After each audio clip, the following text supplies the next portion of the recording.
Welcome to The Conflict Coach with Dr. Emily Taylor.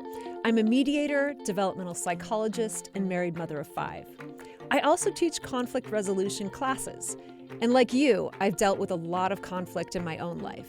And I used to think I could make it all go away if I improved conditions or changed myself. But I've realized that conflict is just part of life. We all need more effective tools to handle it with confidence. So that's what this podcast is about. Each episode, you'll hear me coach a real person through a real conflict in their life. As you listen, you'll notice that I'm not telling them what to do. I'm giving them a set of skills that can apply to any conflict, including the ones in your life. So let's get started. Today I'm coaching Claire. She has a young adult child who's struggling to launch into independence, and it's causing a lot of frustration for Claire. So we're going to explore some of her options. Claire, it's so nice to have you here today. Thanks. It's great to be here. Well, let's launch into it. What's the conflict that you're thinking about today? I call it actually beyond conflict. It's a standoff at this point. I have a daughter who, she's 23, but she hasn't moved out yet. And she really has some struggles with sort of young adult independence. And yet at the same time, she wants to move out, but she won't, do just basic chores. And so cleaning the room is one of the big ones. And it is pretty crazy messy. And, sometimes we've gotten the room clean because I helped and did a huge chunk of the work. Sometimes we've gotten the room cleaned because she really wanted privilege, like she wanted to take the car on a road trip. At this point, I'm saying you can't have the car, you can't use the car unless you clean the room. And that's been going on for a while now. I think she's like, okay, well, I'm not going to use the car then. Can you tell me fill me in a little bit on the background? How did we get to this place that she's 23? Okay, so and at home. She does have some extra struggles for sure. She is on the autism spectrum. She also has ADHD. She also has ODD, but she's actually very intelligent. I think she has a lot of fears that I don't necessarily understand. I have no idea if this is honestly even related, but she is transgender. And she is a very big video game fan. She plays video games in the middle of the night and then sleeps all day. She talks to friends online at night and has a pretty, unusual schedule. So all these things are kind of factoring into her not, as you might want to say, launching. Has something shifted for you, say, opposed to a few years ago when she was perhaps still in high school? Nothing has shifted in a sense. Like, this is just, I've always had conflict with her. It's hard to get her to do things that I think would be good for her. And to not do things that I don't think would be good for her. She's very stubborn with that. She does want to move out, and I'm concerned about that and how she'll do. But the conflict has been all her life, and I'd probably say with her siblings all her life too. Just kind of a high conflict person who is hard to deal with, and we don't always know how to deal with her. What's the most frustrating about this situation? I would say that it doesn't matter what I do.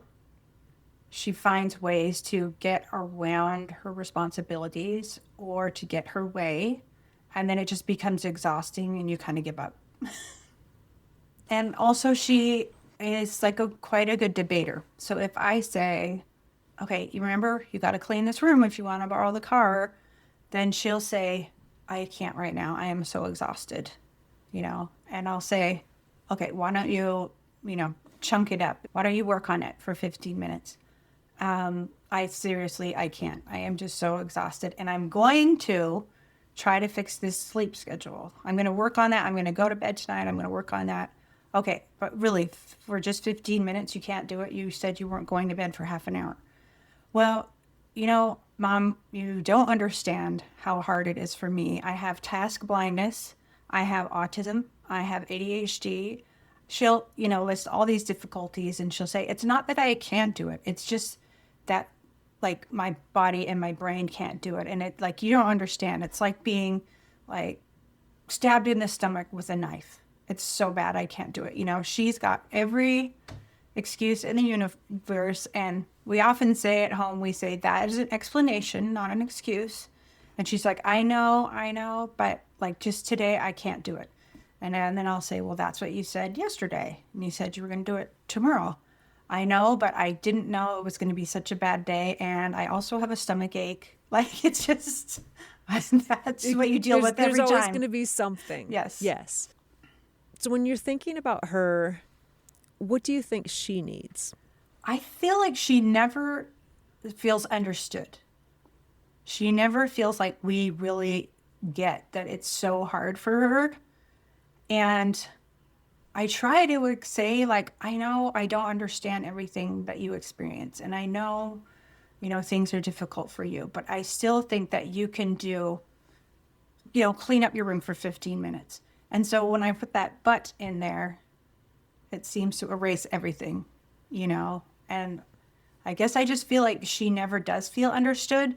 But sometimes I also do feel like, does she feel understood? And maybe this is just an excuse and she's taken the easy way out, And that's the easy way out for her. She did tell me one time, she's like, all you ever talk to me about is chores and ask me if you do chores, which is probably true. I know I ask her a lot, but it's also because she takes so much to get her to do them. So I do, when I see her, like if she comes up for breakfast, I try to not say that first and just be like, how are you doing? What's going on? But then there's also like, have you applied for a job? Because the job thing is another one. She'll have a job. She'll do it for like 6 months and then she'll quit and not have a job for another however long. So I do try to talk to her about life and what's going on. But then, I always want to say, what about this? What about that? How are your responsibilities? Which I guess, I don't know if I should not say that at all or should say that. I don't know. Hey, friends, there's some more to unpack with Claire, but I want to just highlight the fact that right off the bat, she's referred to this situation as a conflict standoff. Anytime you feel stuck in a conflict, especially if it's been going on for a long time and it feels like you're never making any progress, make a map of the conflict. Mapping helps us to get a better vision of the overall picture of what's happening and identify potential gaps in information and our understanding. So grab a sheet of paper and first write out what the issue is in broad, objective terms in a way that everyone in the conflict would agree. Second, list the main players in the conflict and the roles they're playing. Then you're going to list the major needs and concerns of each person in the conflict, including yourself. Look for both tangible and intangible needs and consider both what's said and unsaid. Concerns include fears, anxieties, and worries, those things which we are motivated to stay away from. I want you to also consider who's got more power in the conflict. Who has more to lose? Is one of you typically the instigator of unpleasant interactions? Which of you seems more invested in actually resolving the conflict? And then make a timeline of key events in the conflict. Try to be as detailed and honest as you can about how it started and what precipitated each of the key elements. Now I want you to notice how the conflict and the roles you're each playing have or have not changed over time. And then a key question I like to ask myself is, am I doing the same things repeatedly, hoping for a different result? With a child, am I hoping they've grown out of something? Personally, I know that I'm a pretty tenacious person. I put a lot of emphasis on grit and faith in my ability to solve problems. Grit is important in conflict resolution, but so are thought and creativity. When you map out your conflict like this, it's easier to see patterns and potential gaps. And then it's time to ask yourself, 1, what is the outcome I hope for? And 2, what do I think is actually possible? Let's see how those next steps go for Claire. Say you both had, great weekends, Monday started again, and things were moving in a good direction. What would that look like? You've talked about some of her special needs, but given her special needs, What can you imagine? Well, I know she can have a job for a certain amount of time. So if I saw her at breakfast, it would be great if she was having her breakfast and I'd be like, oh, what's going on today? Oh, I'm going to work at 10 and, it's so exciting and I'm saving money for school. And I'd be like, okay, great. And then it would also be good if she participated in family stuff. Like a lot of times now, she won't even come up for dinner. We'll have family dinner and she'll just say, no, I can't come up. I'm talking to my friends, or I can't, what are you eating? And if we're eating like mac and cheese, she might come up. But if it's like salad, she'll be like, well, I have food sensitivities. Like, so sometimes it does come back on me, like, this is like abuse. You're asking me to do all these things that I can't do. So she does make me feel bad sometimes. So if we were going to flip that, she would not say hurtful things to you? Yep. Yeah, for sure. That would be nice. Would it just be neutral, or she'd actually say nice things to you? Like, just knowing her and kind of her capacities, could you imagine her saying nice things to you or not? Every once in a while, I think she has said nice things to me. Okay. And every once in a while, she's also like self-aware and says, I need to do better. But that's not very often. But I love it when she does. I think, wow, you actually apologized. You saw that it wasn't all me. So that I love that. That's really nice and validating for me. So she wakes up Monday morning. We're just imagining a good enough scenario would be she's awake. Mm-hmm. She's getting some food. Has somewhere to go. Like she's doing some kind of responsibility. Yeah. When there's a family thing, maybe not every family thing, but she's participating. Yeah. And then even if it was neutral without like giving lots of compliments, for you, that would be a big improvement. Yeah. And it sounds like there's maybe a little bit of skepticism about the extent of all these disabilities and what that means for her life. Yeah, that's a really hard place to find, like what her responsibilities should be and what she can't do. Is that, do you think, a need for you to understand what she can actually do and what she can't do? I guess it is, because I feel like as her mom, it's part of my job to help her gain skills, help her grow up, I guess. And then on the other hand, what do I just leave to her to learn on her own? I think that when she was younger, I really connected her success to my success, and how great your kids do. There's a huge reflection on you.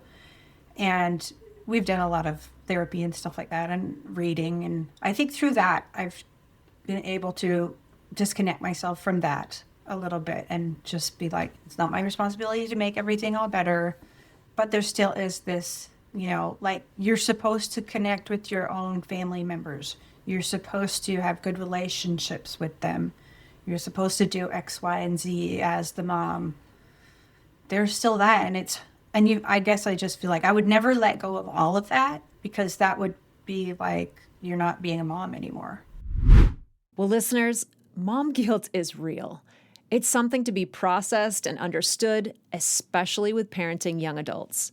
We never stop caring, but we have to step back from the things that made sense when our kids were younger.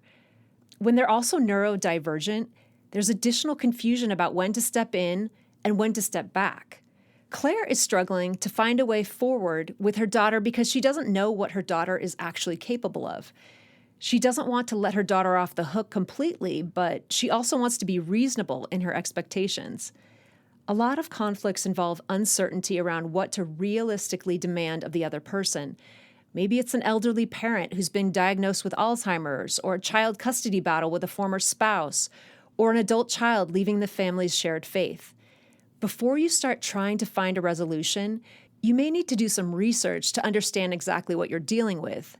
Slowing down to gather information makes a lot of sense with complicated issues that go beyond our own experience. Okay, let's get back to Claire.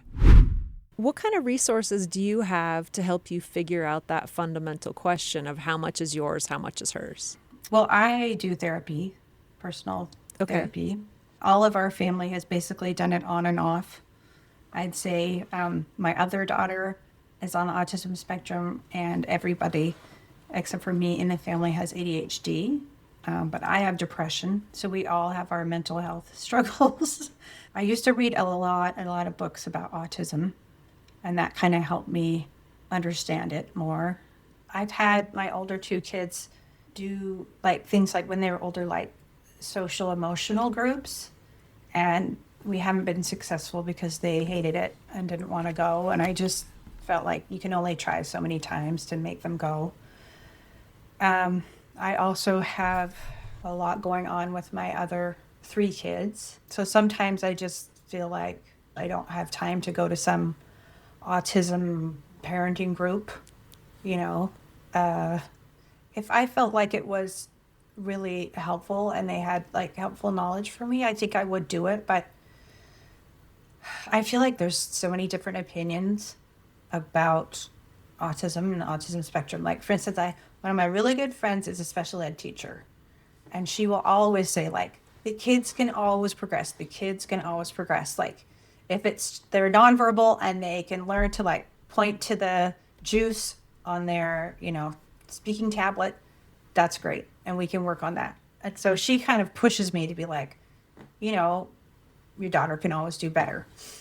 And then on the other hand, there's like this Australian woman with autism, and she has a podcast, and hers is like, oh, we need to understand the stress that they go through and just let them lie in their bed. And if they say that they can come out for dinner, then that's great. And, if not, you bring them in their dinner and stuff. So it's just like this huge spectrum. Huge set of opinions. Yeah. On what they can do and what they can't do and how you should help them and treat them and support them. The first person you mentioned, that the special ed teacher, do you believe her more than the other woman? I'd say I kind of do, because I feel like people can make progress even if it's tiny steps. And then the second one, I also just think I can't do that. I have 3 other kids, and I can't be like bringing in dinner to them all or one of them or whatever. I just don't have the capacity. Something I was thinking about is, so in decision making, one of the biggest things that can stress us out is the either or if there's so many opinions, you're like, there's no way I could ever tell the difference between what's kind of like right or wrong or, good, better, best for this child. And you can't know every option. But I do think that you have a specific situation with someone. I've often heard people say, this is more in the social psychology, but to find someone who has solved your specific problem. And I think until we're specific enough, it's really hard to get a specific answer. Again, I sense the frustration, but the question, again, if the question really is, what is this person capable of? I've got it. That's the question I need to keep asking, but I need to go to people who have actually solved my problem. Say mothers who have multiple children with autism, and then I'm going to try to look for young adults. Does that make sense? Yeah. And you can't do everything, but I certainly think you can do something that will allow you to have a better understanding of where she's actually coming from. Even if she does not change any of her behavior, you changing your own insight about her would probably solve a complexity of emotions and kind of like anxiety. That would be fabulous if I could find somebody in that same kind of situation that really had good answers. There is a bit of skepticism, like, oh, you've looked far and wide, and there's, some things have helped, some things have been such a waste of time, so I don't know if it's worth it. But in the end, I usually do try the next thing, So I think that is a good way to think about it, to try to get some very specific information about our situation. Like so say, for example, what would be the criteria for you to judge whether it's worth it or not? Like, you have so much experience. You've read all these things. You've talked to lots of people. How would you be able to vet a resource or a person? What would be the kind of the markers for you? Well, I don't know if I could vet them before we actually worked with them, but if we worked with them and it did something to help my child, and the child has to agree to it. That's another problem once they're over 18, right? But yeah, if they help my child, I'd feel like to feel happier, to feel like they're progressing, then that's great. Is there anything that would help you in your interactions? Like, would it be worth it to you to have a resource that would help a parent of an autistic child? Yes. If I found something that helped me deal with it better, that would be great.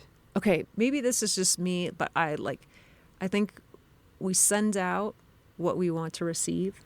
And I personally think the universe is friendly. I think Albert Einstein was the one who said that. And as we have a specific thing that we're looking for, we're much more likely to find it. So even if your daughter doesn't choose, you learn about some method and she doesn't choose to engage, but there are methods for you to be able to live a sustainable life also. Yeah. So Claire, thank you so much for coming on the show. And I wish you the best as you're going forward. Thank you so much. And thanks for kind of re-energizing me into thinking about some ways I can help myself and help my family. Well, as a mom of an adult child with autism, this session really hit home for me. But there are several skills you can take away no matter what your conflict is. First is the value of mapping your conflict, especially if it's been going on for a long time or it has a lot of participants with competing interests. Identify the main issue without blaming others, and then map out all the players and identify the roles they're playing, as well as how things have changed or not changed over time. Use both your heart and your intellect here to put a structure to what's happening. Ask yourself, am I doing the same things repeatedly, hoping for a different result? We need both grit and creativity to successfully manage conflicts. Making a map of yours can help you see when it's time to change up your approach. Second, recognize when it's time to do some more research. As Claire described the repetitive interaction she has with her daughter, she also expressed uncertainty about how far to push and what she could realistically demand. Is there an unanswered question at the root of your conflict? Something that's stopping you from setting a clearer boundary or taking more decisive action? Taking the time to get clear on what you can realistically expect from your conflict partner will give you more confidence as you work toward a resolution. And that leads right into the final thing I hope you'll take away from today's episode. We tend to believe our problems are unique, but in reality, many situations have precedents. There's bound to be someone who has been there and done that before. It's important that you connect with people who are not just generalists, but with those who have specific experience with what you're dealing with. That will help you avoid common pitfalls. You can get a clearer sense of what actually works, and then learn from both their successes and their mistakes. Thanks for joining me today. If there's someone in your life who might benefit from listening to this episode, please share it. Because, as I always say, it's not a question of if, but when we're going to experience conflict, and we do much better when we're prepared. The Conflict Coach with Dr. Emily Taylor is a BYU radio podcast. I'd love to connect with you on social media. Find me on Facebook and Instagram at Conflict Coach with Dr. Emily, where I'm sharing more ideas for working through conflict. If you or someone you know has a conflict that you'd like to discuss on the podcast, send me an email to conflictcoach@byu.edu. And next time, I'll be coaching a mom whose young son is being harassed by a classmate. I hope you'll join me.